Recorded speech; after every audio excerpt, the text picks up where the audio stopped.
Hi there. So today we're going to have a little go at finger knitting.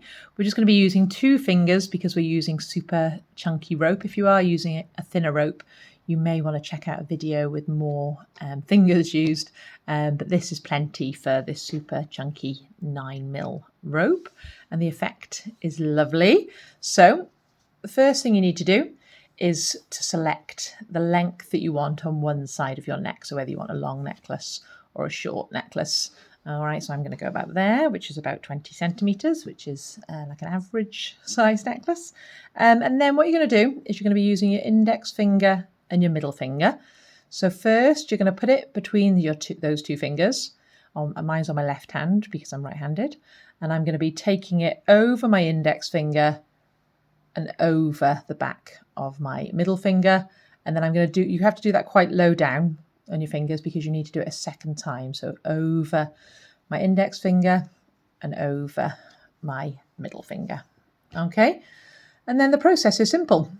So what you're going to do is first you're going to take the lower one, the one nearest your hand, on your index finger, and you're going to slide that over your finger. Then you're going to take the lower one on your middle finger and you're going to slide that over. All right, so just then pop them down a little bit because you will need to repeat that again. So I'm just going over my index, over my middle finger, and then off I go again. So just pulling them off. Just got to be careful that you obviously don't pull the top one off. So if you did like that, if that fell off, you can just put it back in position. Oh, as she says that, I'm starting to go. I'm holding that with my little finger. So again, you may want to practice this a few times before you launch in and do your real necklace. For some reason this one's been really difficult. There you go. The pressure of being filmed. So over, figure of 8. Like I said, I find it quite handy to, between my other fingers, is secure this because this hand is busy doing this. So once and twice, move them down. So yeah, the first one you do, the tension might be a bit random, but you can always obviously then just take it apart and do it all over again. 1 and 2. I just made one and I was really fast, and now I'm doing it on camera.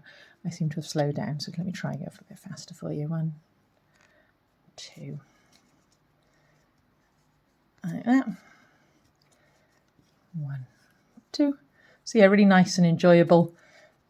After a while you'll be able to do it whilst watching the telly, make a few necklaces.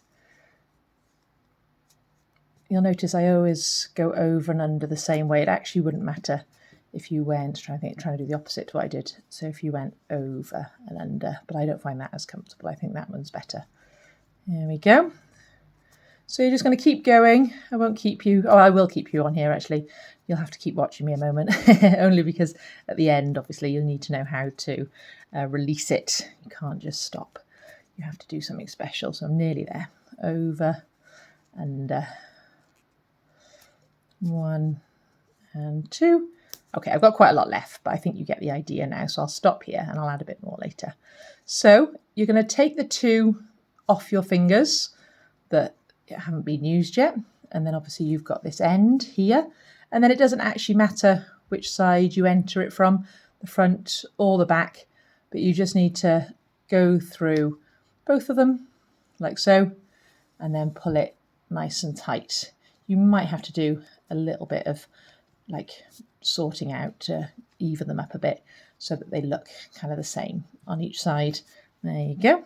All right, and then you just check the size, and then you pop the metal ends on as previously with the super glue, and you've got a beautiful new necklace. Enjoy!